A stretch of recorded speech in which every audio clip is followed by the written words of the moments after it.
सनातन संस्कृति धर्म पत्नी और पति स्वामी इस प्रकार की एक संरचना है। विष्णु और लक्ष्मी बताया जाता उनको, तुम कौन से विवाह कर रहे हो? अंग्रेजों के पिट्ठुओं, अंग्रेजों के गुलाम बड़े बन गए हो। भारत के पैसे खा करके उन पैसों से भारत को ये दिखा रहे हो अंग्रेजों और पाश्चात्य संस्कृति की तरह विवाह करके साधारण भारतीयों के मन में लोभ उत्पन्न कर रहे हो। और ये समाज के अग्रणी लोग बने हुए हैं, ये समाज के श्रेष्ठ लोग बने हुए हैं, ये समाज को दिशा दिखा रहे हैं, ये समाज को भोंडा प्रदर्शन कर रहे हैं, अपने धन का लोगों को दिखा रहे हैं। एक गरीब बेचारा विवाह करने में भी लज्जा करता है, इतना आडंबर बना दिया। विवाह एक यज्ञ है, बड़ा पवित्र यज्ञ है, सुंदर यज्ञ है, वेदियां बनती हैं। हमारे यहां दूल्हे दुल्हन उनके वस्त्र कैसे होते थे, देखो आज के 50 साल पहले ही देखो ना, 50 साल पहले के फिल्म देख लो बॉलीवुड में, तो समझ जाओगे कैसे वस्त्र पहन करके विवाह करता हमारे यहाँ पर। क्योंकि बॉलीवुड भी या सिनेमा भी समाज का दर्पण होता है। और अब बदले हुए बॉलीवुड को देख लो कि अब कैसे विवाह करते हो। हमारे विवाह में हमारे वस्त्र, हमारे परिधान, फिर लेन देन इतना तो बनता है, 5 साड़ी तो बनती है, 21 साड़ी लगेगी ननद की। अरे कौन से ग्रंथ में लिखा है? कोई माई का लाल भारतवर्ष में किसी शास्त्र में मुझे दिखाए, कहां लिखा है ये लेन देन? तुम्हारी बुढ़िया पुराण में होगा। लोभियों के बनाए गए कानून, लोभियों के बनाए गए नियम। अरे जरा सोचो, एक बच्ची, एक बेटी अपना नाम, अपना गोत्र छोड़कर आती, अपना टाइटल छोड़कर के आती, अपने घर परिवार, माता पिता भाई बहन सखी सहेली छोड़कर आती और तुम्हारे वंश को बढ़ाने के लिए तुम्हारे घर में आती है। उसको भी टीवी, फ्रिज और कार के लिए मिट्टी, तेल और पेट्रोल से जला देते हो। तुम्हें शर्म नहीं आती?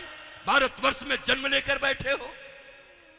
तुम्हारी बाजुओं और भुजाओं में अगर शक्ति है तो अपने पैसे से कार खरीद लो, अपने पैसे से फ्रिज खरीद लो।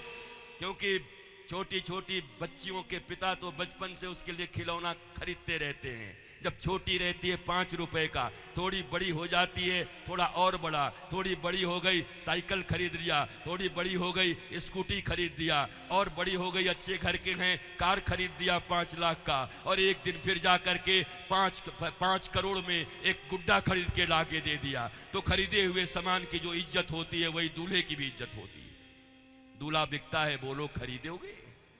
अगर एक ऐसा समाज हो जहां ईमानदारी और परिश्रम की पूछ हो तो कितना आनंद आए।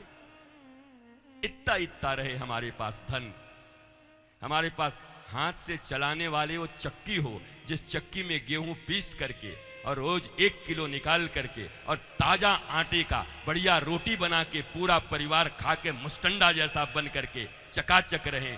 या आया हुआ वो अनाज पंजाब के बाजारों से जो पेस्टिसाइड से पैदा करते हैं, अपने बच्चों को नहीं खिलाते, हमारे तुम्हारे लिए छोड़ देते हैं। वो अन्न खाओगे, जहर खाओगे, जहर को पैक करके बेचोगे। ये भागवत नहीं है।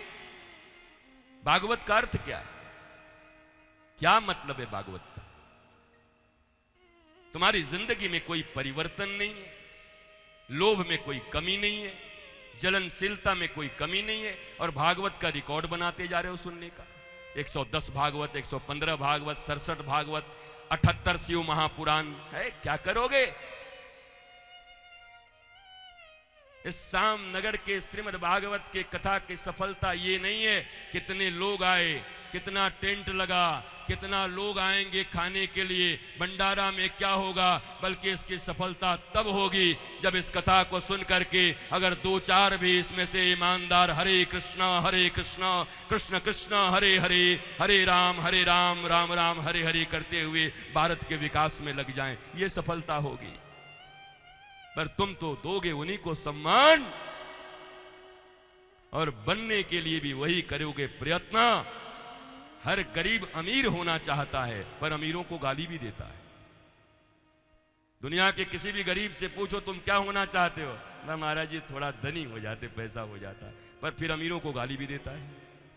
या तो तुम सुदामा की तरह कह दो कि मेरे पास जितना है मैं संतुष्ट हूं, जो प्राप्त है पर्याप्त है, मैं अपने देश के लिए अपने बच्चों में संस्कार दिया हूं, पूत कपूत तो क्या धन संचे और पूत सपूत तो क्या धन संचे। अगर पुत्र कपुत्र है तो ऐसे कुपुत्र के लिए धन संच के भी क्या करोगे, ब्राउन शुगर पी लेगा, शराब पी के गिर जाएगा नाली में, सुवरिया चाटेगी गाल और सोचेगा कि मेनका और रंभा ही है हमारे पास।